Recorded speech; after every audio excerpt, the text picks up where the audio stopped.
Ladies and gentlemen, good day and welcome to Wipro Limited Q2FY22 Earnings Conference Call. As a reminder, all participant lines will be in the listen-only mode, and there will be an opportunity for you to ask questions after the presentation concludes. Should you need assistance during the conference call, please signal an operator by pressing star, then 0 on your touchtone phone. Please note that this conference is being recorded. I now hand the conference over to Ms. Aparna Iyer, Vice President and Corporate Treasurer. Thank you, and over to you. Thank you, Stanford. A very warm welcome to our Q2 FY22 earnings call. We will begin the call with business highlights and overview by Thierry, our Chief Executive Officer and Managing Director, followed by financial overview by our CFO, Jatin Dalal. Afterwards, the operator will open the bridge for Q&A with our management team. Before Thierry starts, let me draw your attention to the fact that during this call, we may make certain forward-looking statements within the meaning of Private Securities Litigation Reform Act 1995. These statements are based on management's current expectations and are associated with uncertainties and risks, which may cause the actual results to differ materially from those expected. The uncertainty and risk factors are explained in our detailed filings with the SEC. Wipro does not undertake any obligation to update the forward-looking statements to reflect events and circumstances after the date of filing. The conference call will be archived and a transcript will be made available on our website. Over to you, Thierry. Anna, thank you. Hello, everyone.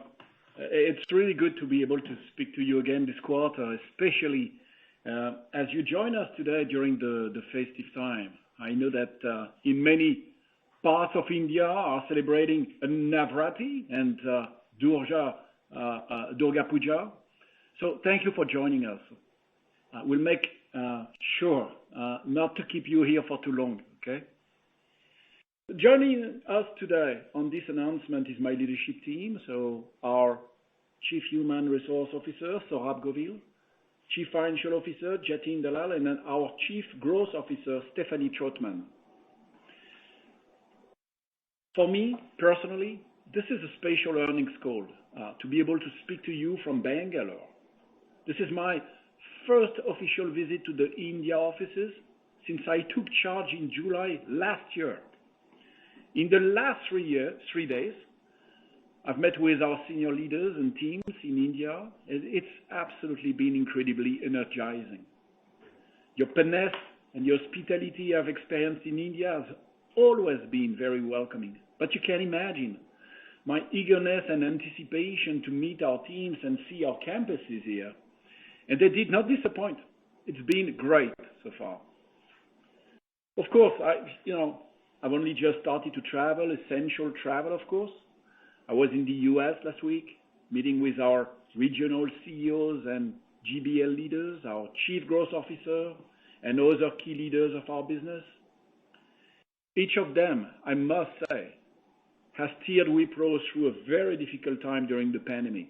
And I'd like to thank every one of our 220,000 colleagues across the world for their commitment, their trust, and their dedication to our customers' success despite the challenges of the pandemic.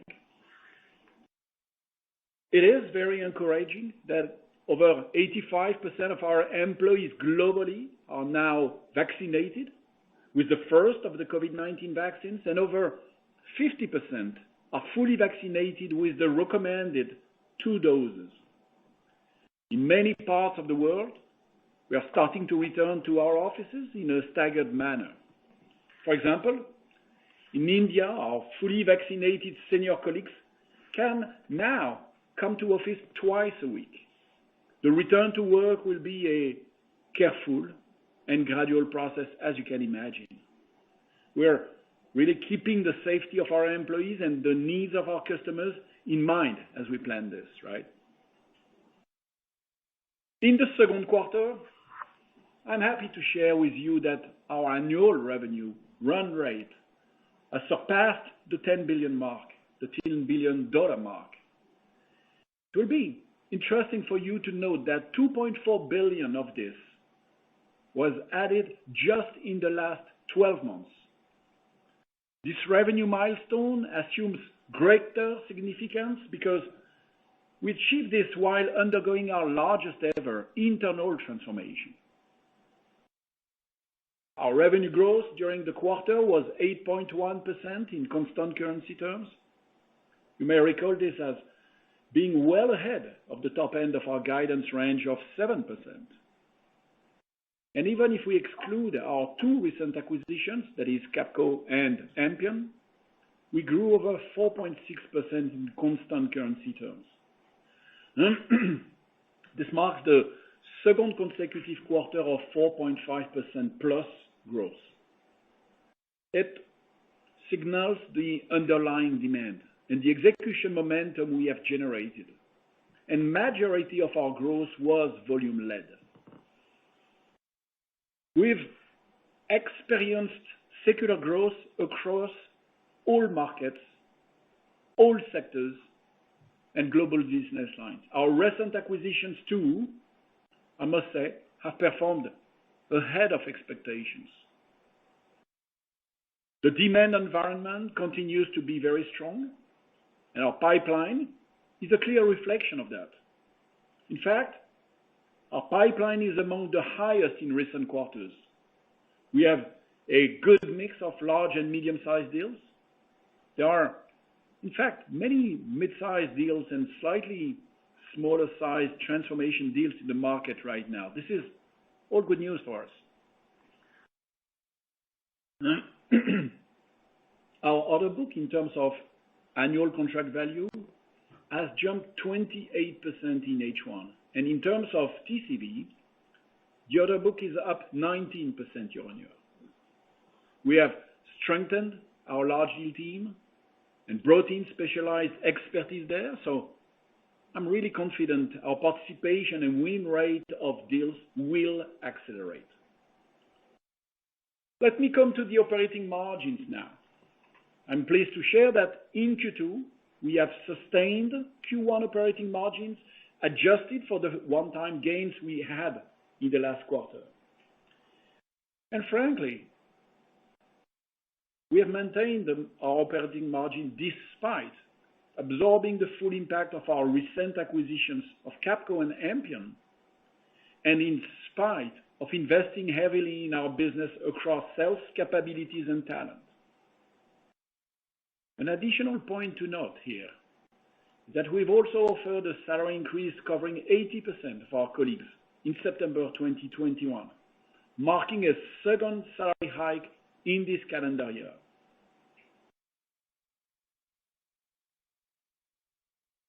There is significant traction across all our markets, as I said, leading to broad-based growth. Americas and Europe, our top two markets, grew at 15% and 29% year-on-year respectively, even without the recent acquisitions. In Americas 1, we grew 20% year-on-year, with most of the sectors showing strong growth. Consumer, tech, communications, health, all have grown at 5% plus sequentially. In Americas 2, we grew 31% year-on-year, led by growth in our organic business, as well as benefits from our acquisition of Capco. Most sectors registered healthy growth of 4% plus sequentially.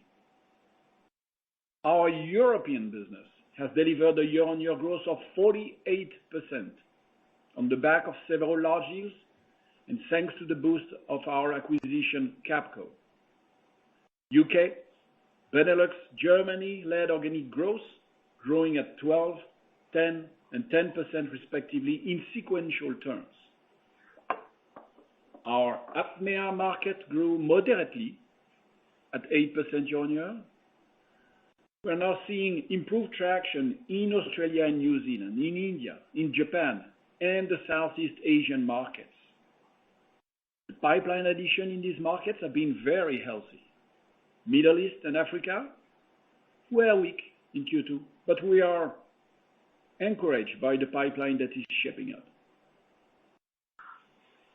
Our teams have redoubled their focus on our existing clients, and that is leading to strong growth in our top customers. Our top customer grew 29% year-on-year. Our top 5 customers grew 33% year-on-year, and our top 10 grew 32%. In the last 12 months, we have added 4 new customers in the more than 100 million bracket, and we have added 5 more customers in the more than 50 million bracket. This, we feel, is the start of a significant shift. When I meet our customers, they actually tell me they see a change in how our teams approach their business and the value we bring to them. This recognition reflects Wipro's changing mindset and our bold and confident approach to business. Customer satisfaction scores, as measured by an independent survey, has also risen considerably. From a service offering standpoint, our IDS global business line grew 11% sequentially and 37% year-on-year. Most of the sub-practices showed a healthy growth. Our engineering business grew over 25% year-on-year in Q2, and at a compounded quarterly growth rate of over 5% in the last 4 quarters.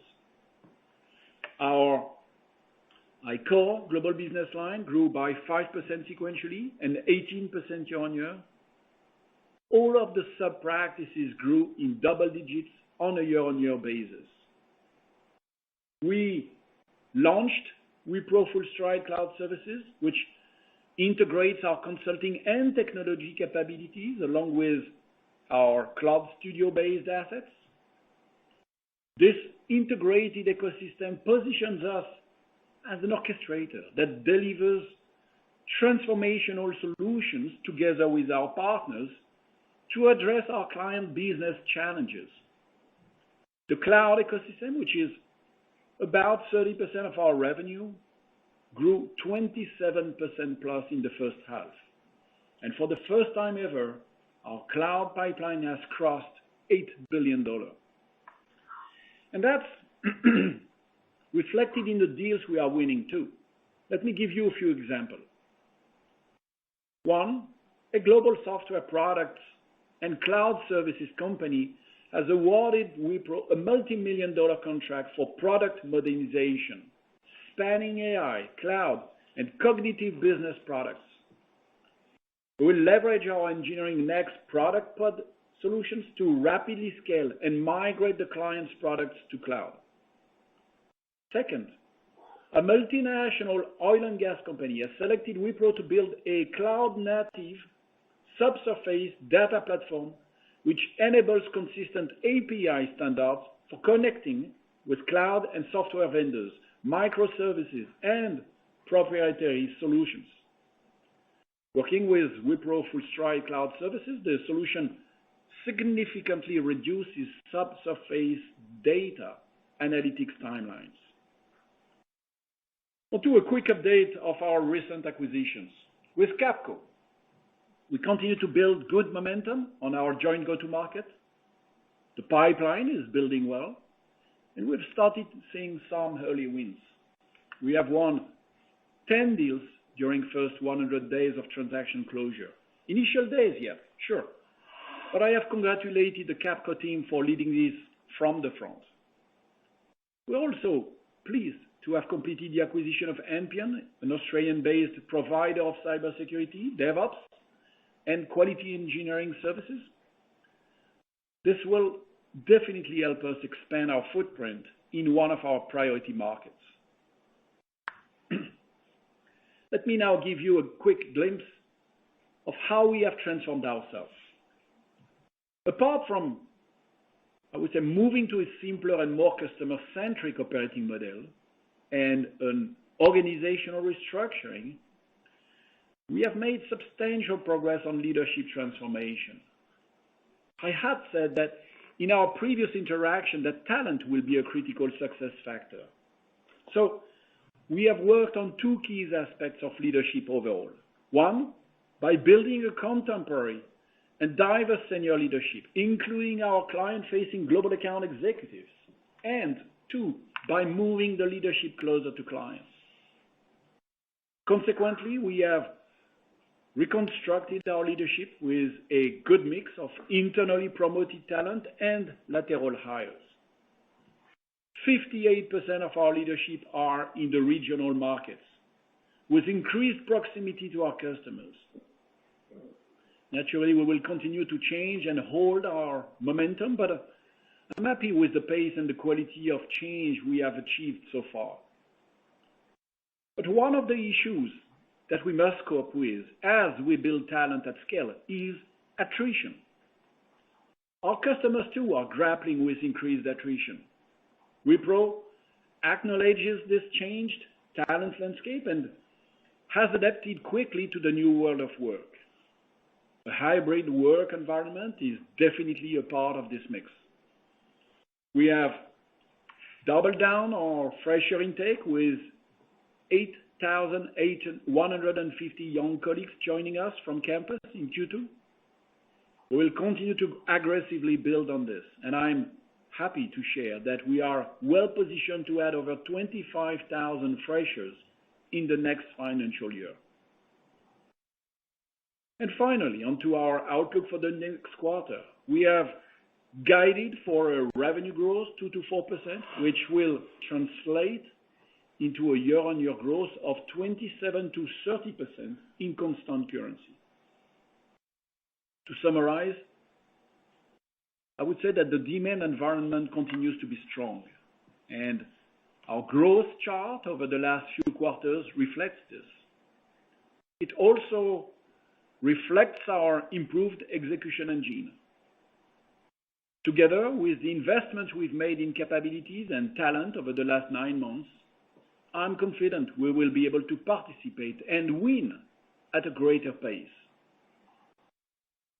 On that note, let me hand over to Jatin for his comments on the financials. Jatin, over to you. Thank you very much, Thierry, and good evening, good morning to all participants. I will share some financial details now. As Thierry mentioned, for the first half, our TCV win has been quite healthy at 18%, and our ACV wins have been 29%. We have signed in quarter 2 9 deals with a TCV of $580 million. Our quarter 2 revenue growth was 8.1%, which, as you know, is significantly ahead of our guidance range of 5 to 7%, and that reflected in constant currency 28.8% healthy year-on-year growth. Our operating margins for the quarter were 17.8%, and it was a good sustenance considering the 1% that we received as benefit one-timer in quarter 1 on sale of our Ensono business. Our tax rate improved compared to last year, where we closed at 22% versus 22.5% of last year. Therefore, our net income increased by 18.9% in quarter 2, and our EPS increased at 23.8% year-on-year. If you see our cash flow performance, operating cash flow was 81% of our net income. We had $2.7 billion of net cash on the balance sheet and $4.3 billion gross cash on the balance sheet. We had a good realization of 75.11 at the end of the quarter, and we had $3.3 billion of forex hedges. We have guided, as Thierry articulated, 2 to 4% sequentially, and the constant currency exchange rates are mentioned in our press release, and we'll be very happy to take your questions from here. Thank you. Shall we open up for Q&A? Absolutely. Thank you. Ladies and gentlemen, we will now begin the question and answer session. Anyone who wishes to ask a question may please press star, then 1 on their touchtone telephone. If you wish to remove yourself from the question queue, you may press star, then 2. Participants are requested to use handsets while asking a question. Anyone who wishes to ask questions, please press star, then 1. The first question is from the line of Divya Nagarajan from UBS. Please go ahead.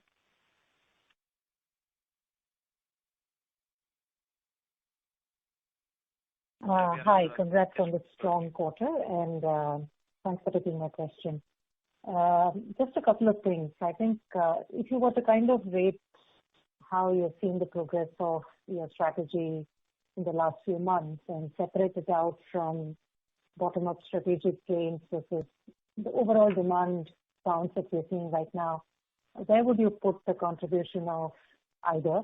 And in terms of the strategic path and the route that you would like to take, how far do you think the organization has reached and what is left to be done? So Divya, this is Jatin. If you don't mind, can you repeat your question? Your line was slightly blurred. We couldn't follow your question. Okay. So my question basically was that how much of the growth right now would you attribute to your bottom-up strategic initiatives and the results that they are producing? And how much would you basically say it's the demand lift that you're getting because of what's happened overall to digital? And the second part of that question is that from a strategy point of view, what is actually the progress and in terms of the milestones that you've been tracking and what is left to be done? Thank you.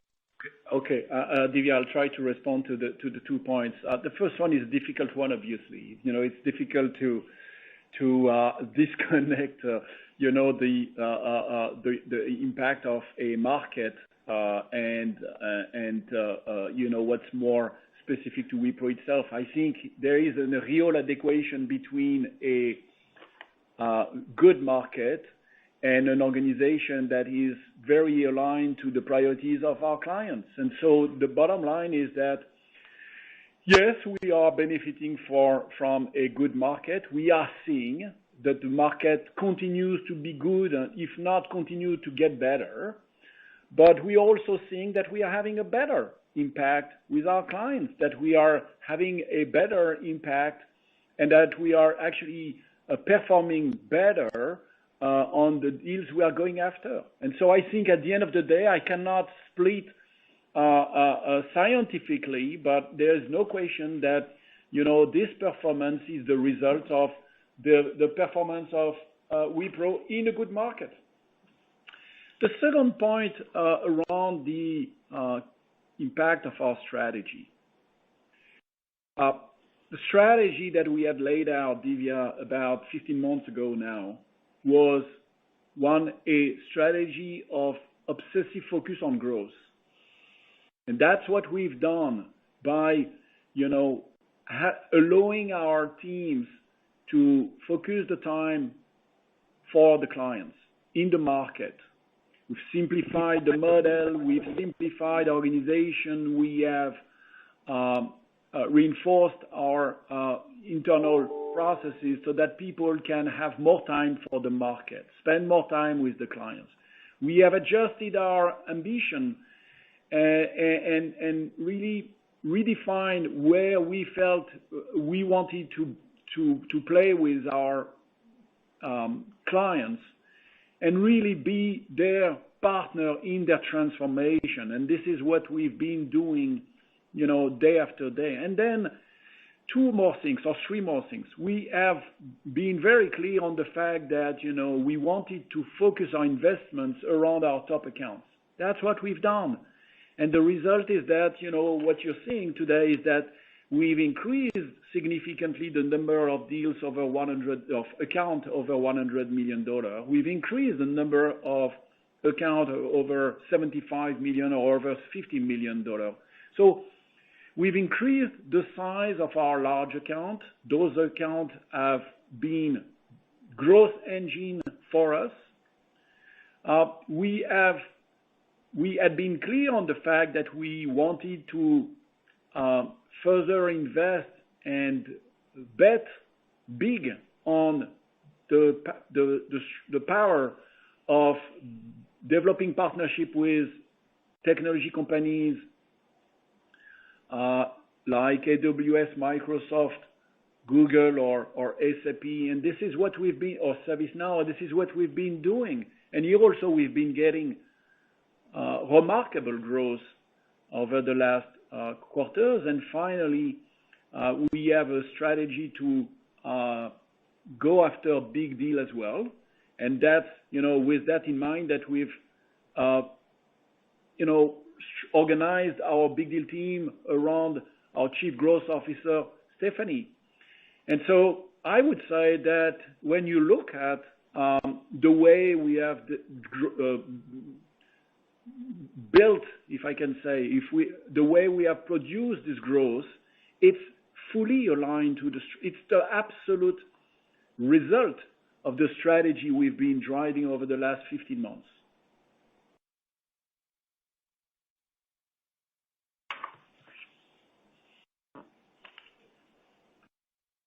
Ms. Nagarajan, do you have any further questions?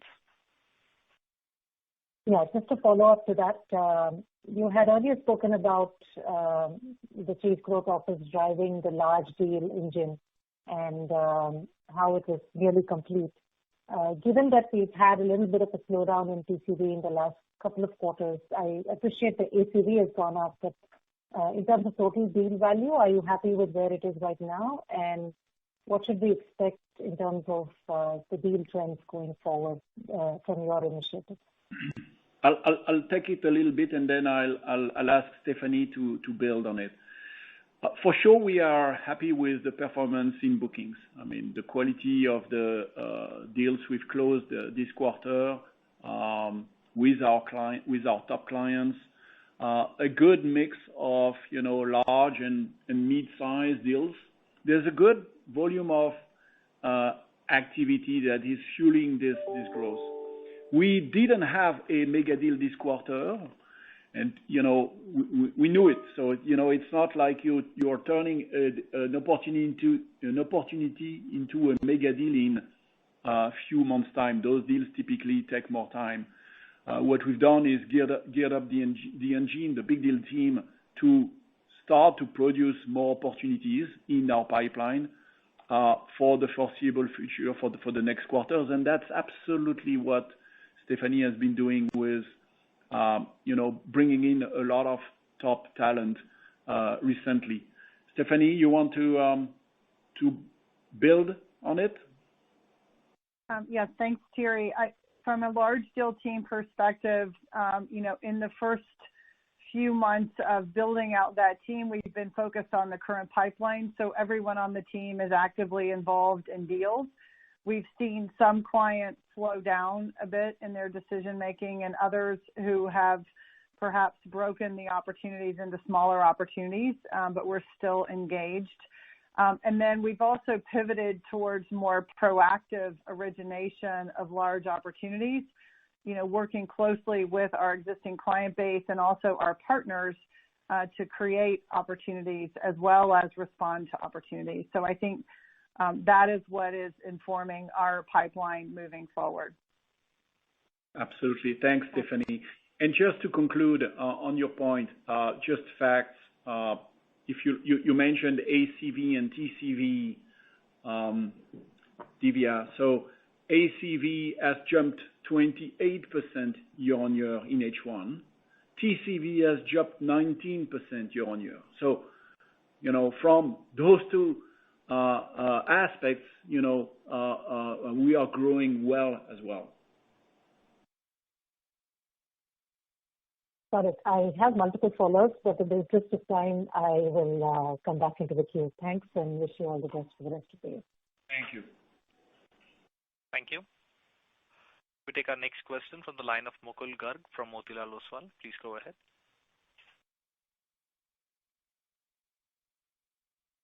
Yeah, hi. Thanks for taking my question. Thierry, I just wanted to focus a bit on the supply side of the equation. The demand environment definitely looks very, very favorable, and you guys have been growing ahead of your own expectation. But at some point of time, the high attrition and the high, addition of pressures would have some drag on the incremental growth opportunities, which is there in the market. Do you think you've already started seeing some of that right now, or is that something which can lead to delays in business to a quarter down the line, if the attrition remains this elevated? It would be great to hear your thoughts. Mukul, I will start by answering the following. The guidance given for Q3 does not assume an improvement of attrition. Okay? So, said in different terms, if attrition would go down, we could potentially do a little better. Now, I frankly don't believe that attrition will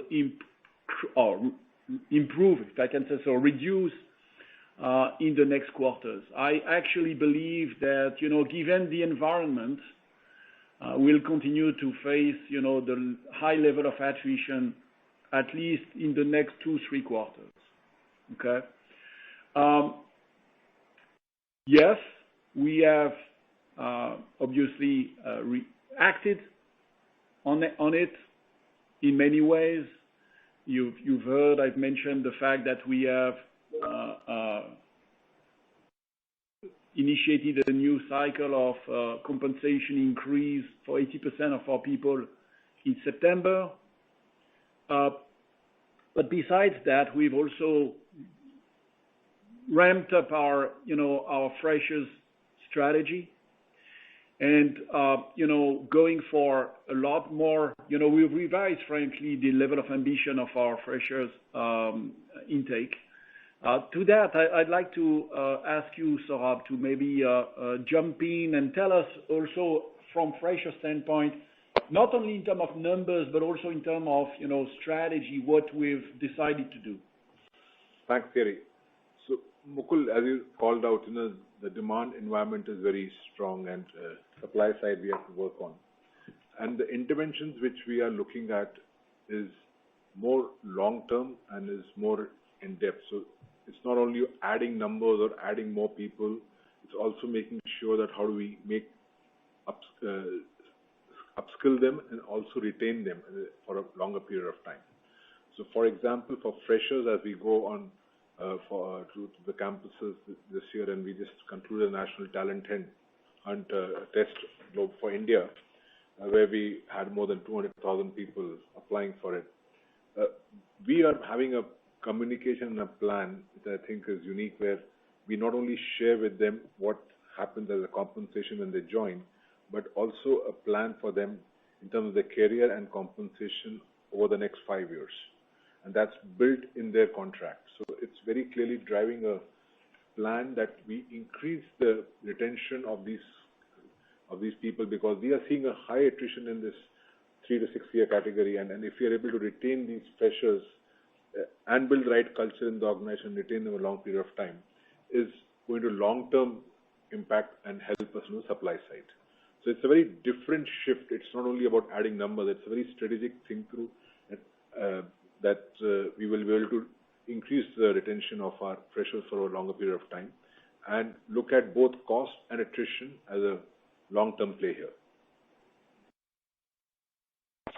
Sure. Thanks. Thierry, the second part of the question was on, how should we look at the attrition and the pricing for, both traditional or legacy part of the business as well as, cloud and new part of the business. Historically, the legacy portion has, obviously been more profitable, although growth is not there. But with more people getting trained on newer technologies where the wages are obviously higher, do you think higher attrition has started creeping up there as well?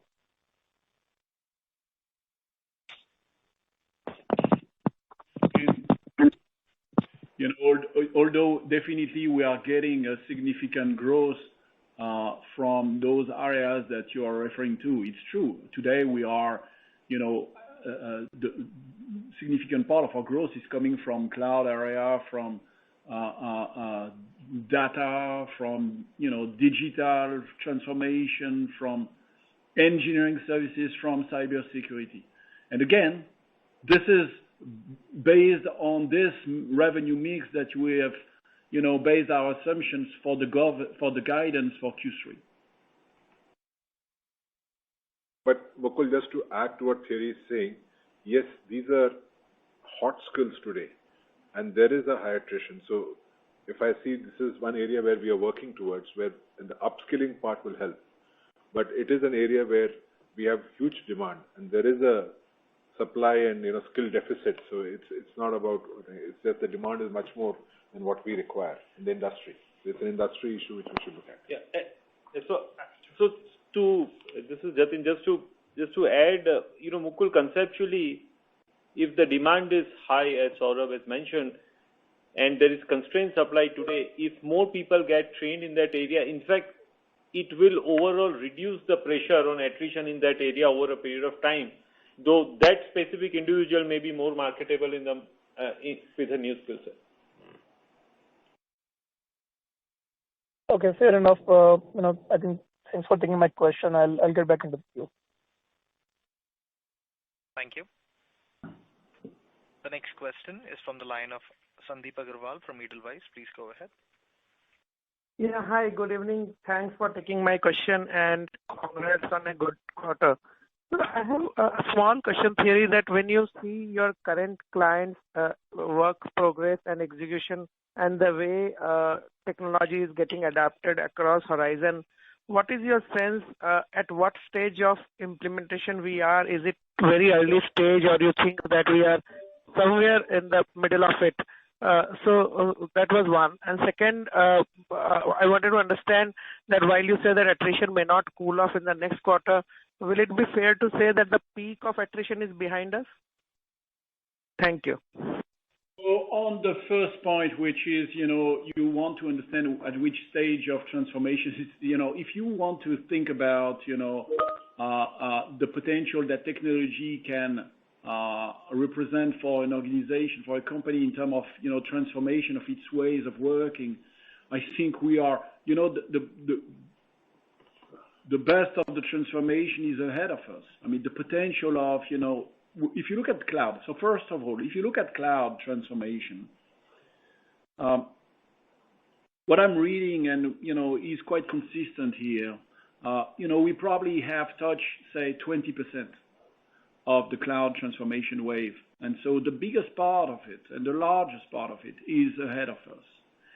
If you're looking at, security, there is no question that security will continue to represent, budget increase for our clients in the next years. If you look at data, data, the way we are leveraging data to drive insight for better decision making is, represent an immense potential for, a lot of industries. And here again, the best is ahead of us.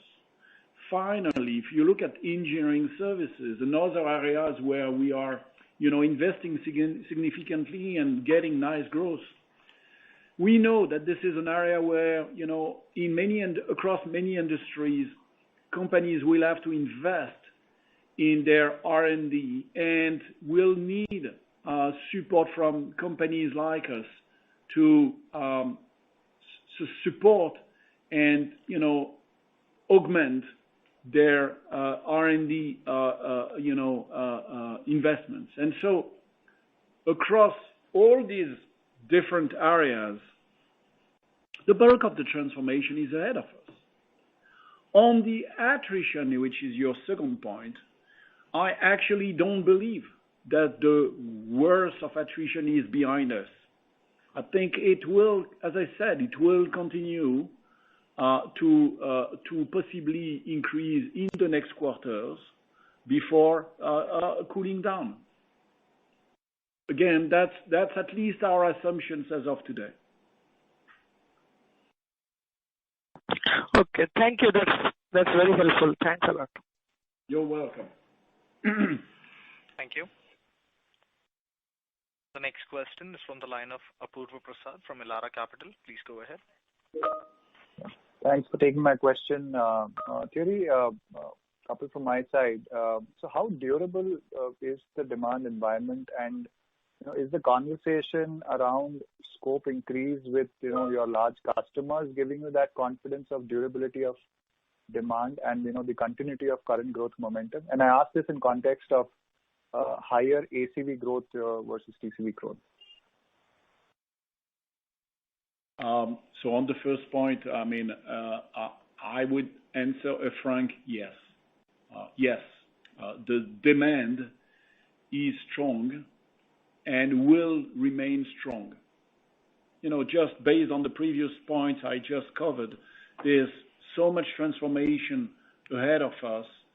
Our clients are placing investment in technology as, among their top priorities. To a point, Apurva, where it's not anymore a topic for the CIO only. It's a topic for every CXO in an organization, right? The CMO is investing more in technology. The head of supply chain is investing more in technology. The business expressed strong demand for technology. And obviously, all the different functions, HR, finance, operations, all are, pushing for, programs to be developed. So the demand will continue to remain strong.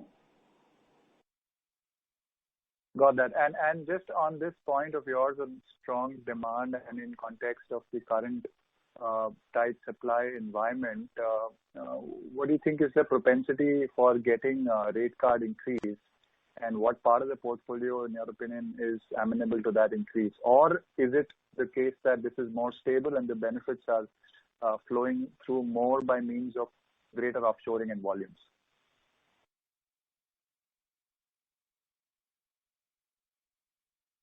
Well, Apurva, I think there's opportunity today. There is opportunities to have these discussions with our clients in this current context. Our clients, our clients feel the same. They are also exposed to attrition. They have exactly the same phenomenon. And so, I think it's a reality that more important for them today is the ability to continue to drive those programs without slowing down. Now, from a portfolio standpoint, I would say I would still talk about a certain level of stability of the pricing. Got it. Thank you, and all the best. Thank you. Thank you. Ladies and gentlemen, in order to ensure that the management is able to address questions from all participants in this conference call, please limit your questions to one per participant. For any further questions, you may come back for a follow-up. The next question is from the line of Gaurav from Morgan Stanley. Please go ahead. Hi, congratulations on great performance. First question for Thierry.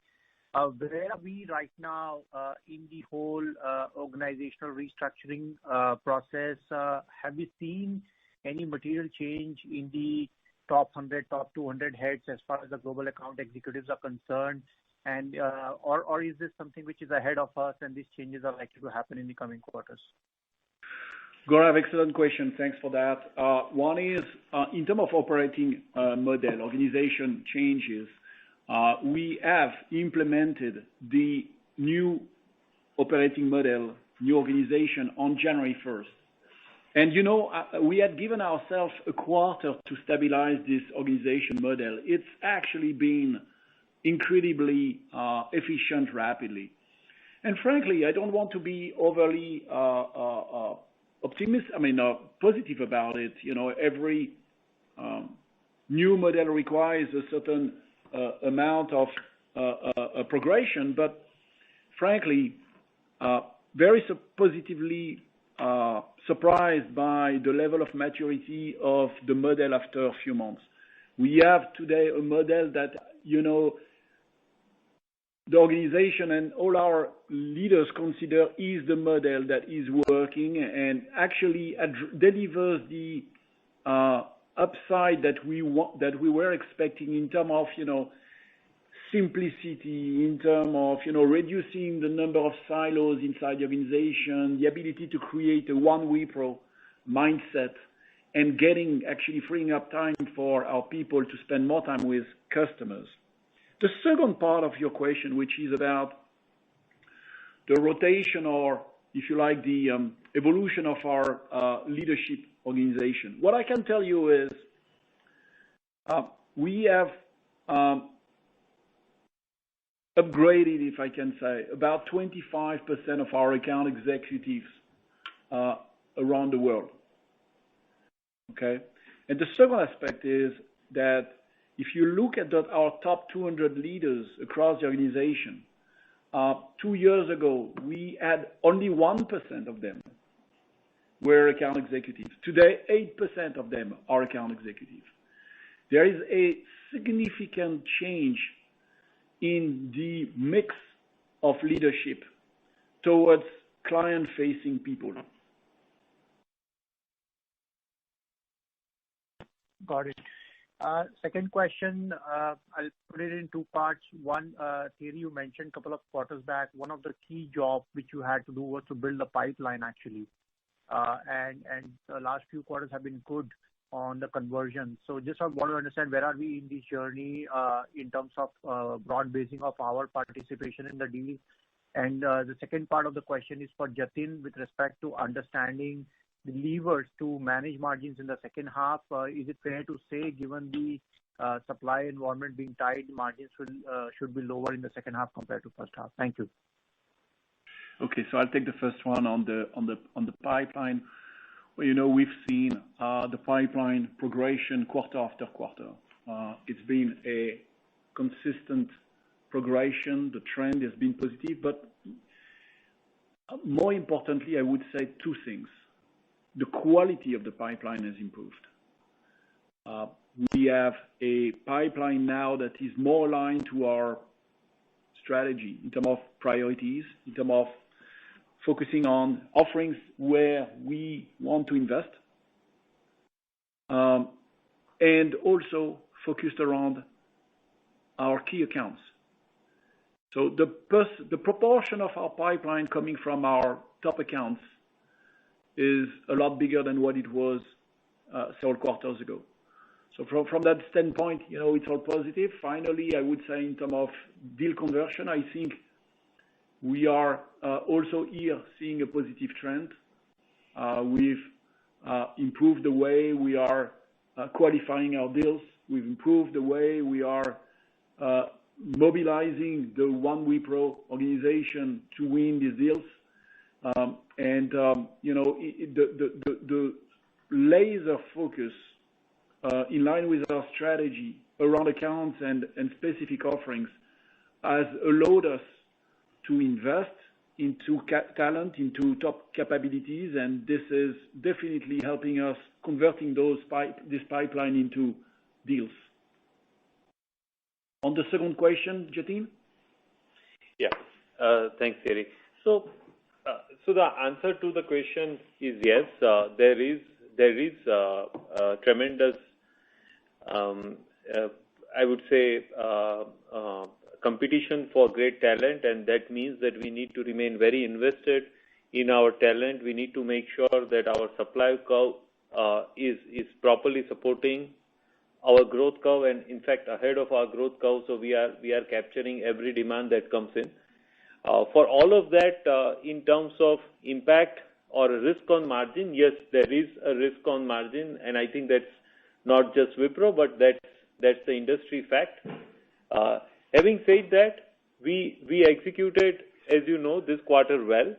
We were able to drive operational improvements in realization, utilization, and offshoring, and that covered effectively the impact that we had to take for 3 months impact on salary.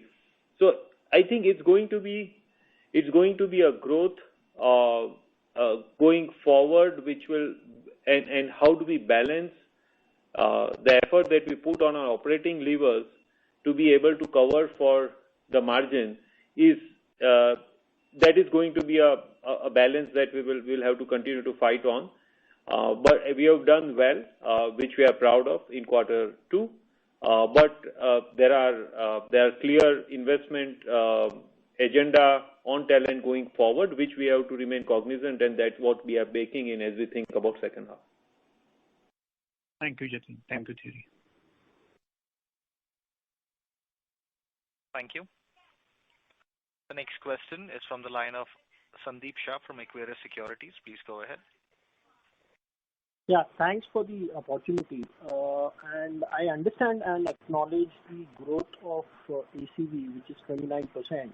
But if I look at the first half TCV, and even if I assume close to 75% being a new business and assume a 4-year tenure, then the actual new business as a percentage to the first half sales comes to around 5% as a whole. So does that worry you in terms of the growth profile going forward, or you believe for the industry as a whole the growth profile is changing, where we have to look beyond the large deal signings, where larger deals are getting converted into smaller deals, and there are enough number of less than $30 million deals which will keep your organic growth going forward robust? And second question to Jatin.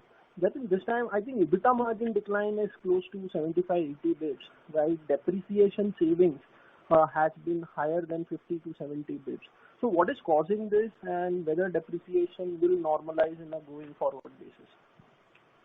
Sure. So Sandeep, this is Jatin. I will try and respond to both questions if you are okay. On the first one, there is the strength of the performance is reflected in Q2 numbers. It is what we think we can do is reflected in the guidance which we are given. Of course, you can look at the likely performance in many ways, and you have a point of view that we respect.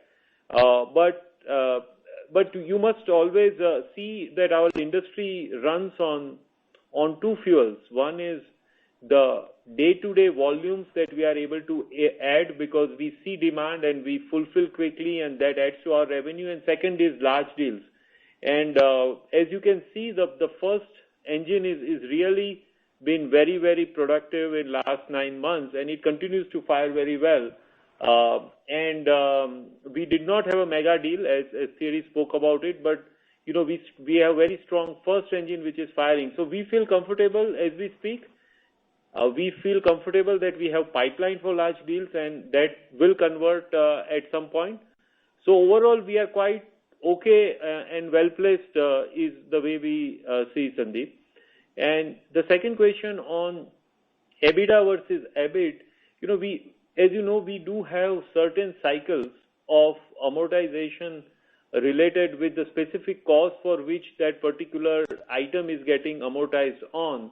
And as and when those cycles come to an end in their natural course, the amortization ceases to come in the P&L, and that's reflective of that. And what you see now is something that can be the basis for your future modeling. Okay. Thanks, and all the best. Thanks. Thank you. The next question is from the line of Vibhor Singhal from PhillipCapital. Please go ahead.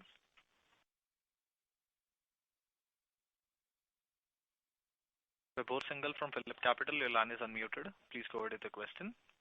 Please unmute the line from your side. Yeah, hi. Am I audible? Yes. Yes, Vibhor.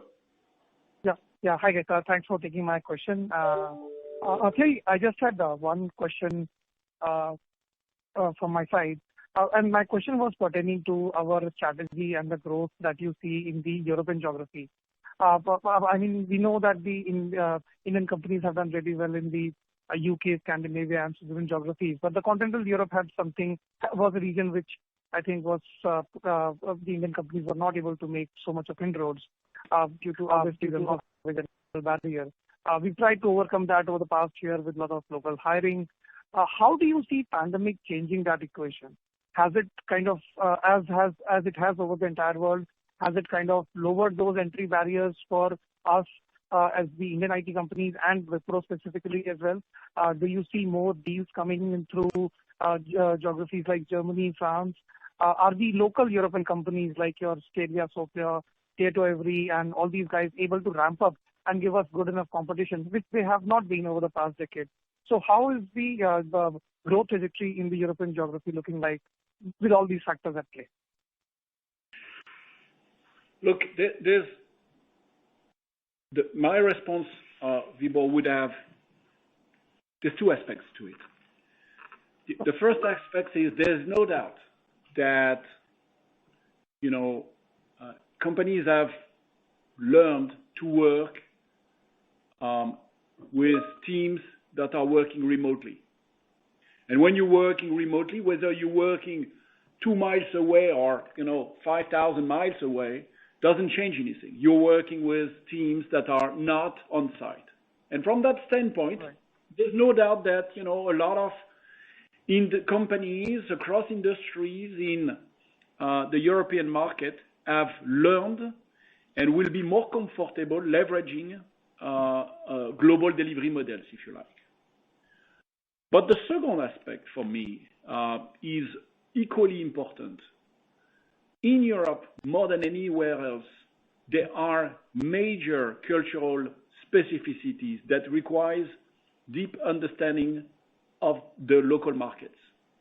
And the local market of Sweden is not the same that the local market in Finland or in Norway. And I think the companies that are, doing well are the ones who understand that and who are able to leverage at the same time, the power of global organizations and develop a strong local connect. And that's the reason why we have, so significantly invested into local leadership in Europe. And this has been paying off pretty much immediately. Right. So would you say that we are on track with our strategy of what we've done? You happy with the outcome? Could have been better, or do you expect it could be even better in terms of growth rates and in terms of big wins going forward? Oh, my team would tell you that I always consider that we could have done even better. But I think I'm broadly satisfied with the progress we've made, the consistency, the alignment to the plan, the execution, if you like, of the strategy, and the fact that, we are doing what we have said we would do. And that, I like this consistency. Got it. Great.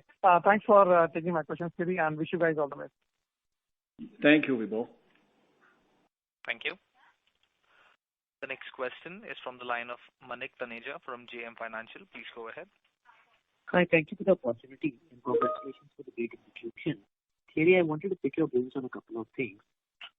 Number one thing is around the fact that while we have seen a significant shift in terms of offshore mix of revenues over the last several quarters, that has also played along with significant increase in utilization, which is contrary to what one has seen in the past for the industry. Do you think at some point of time the normal tendency around utilization cooling off as more work gets delivered offshore starts playing out, or you are seeing some different engagement models emerge in the industry because of which the offshore utilization rates are holding up quite well? That's question number one. The second question was around the fact that typically second half is much stronger for us versus first half in terms of sequential growth rates. Do we expect something similar to repeat this year as well? Thank you. So I'll start with the point number 2, and I'll come back to the first one after. There's always a little bit of seasonality in our industry, for sure, and that's why when we talk about sequential growth, we need to take into account seasonality. The guidance of 2 to 4% growth sequentially in Q3 takes into account this seasonality.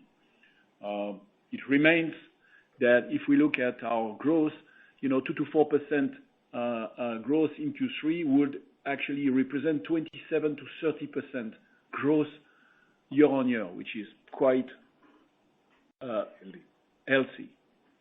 On your first point, which is, trying to identify trends or evolution of onshore and offshore mix, I would be a little cautious with drawing conclusions. I think the reality, Manik, is that, the mix is a factor of many things. The evolution of the mix depends on the type of deals that you are, selling. Depending the level, the cycle of where you stand in, in the transformation, you're going to need either more, local presence or more offshore presence. And so I think it's not necessarily a trend that is systematic. I think you can see an evolution depending on the mix of deals in a particular sector, in a particular geography. So that's the point I would make.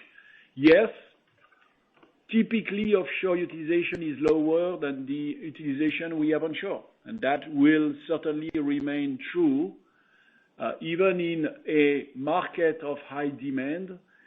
Utilization tend to be higher. That's pretty mechanical.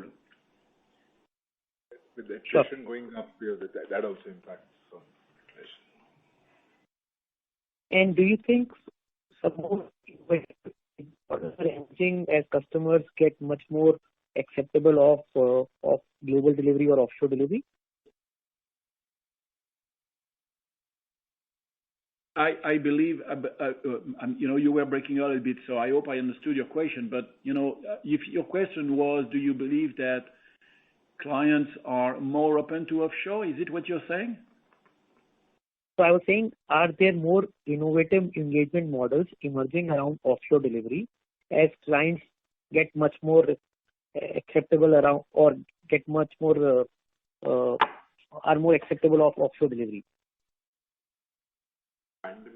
Yeah, no doubt again that, what we've learned over the last 15 months through the pandemic is, will change the way, the ways of working. There's no doubt. I would leave you with two views. One is, we know that a significant portion of our employees will spend some days per week working from home, so therefore remotely, wherever they live. And it's absolutely the same reality that applies for our clients' employees as well. In every of my interactions with clients, we are talking about it, and I think it's an evolution of the workforce to last. And the second thing again is that, being exposed and having developed the technology that support remote working in a secure way opens new opportunities to clients to think about new operating model and new ways of working with companies like ours. So yes, for those two reasons, there's no doubt that operating model will continue to trend towards more flexibility between physical and virtual. Sure. Thank you and all the best for the future. Thank you. Thanks. Thank you. Ladies and gentlemen, that was the last question. I now hand the conference over to Ms. Aparna Iyer for closing comments. Thank you, Stanford, and thank you all for joining us. In case we couldn't take any of your questions, please feel free to reach out to the investor relations team. Wish you all a very happy festive season ahead and have a nice day. Thank you. Thank you very much. Ladies and gentlemen, on behalf of Wipro Limited, that concludes this conference. We thank you all for joining us, and you may now disconnect your lines.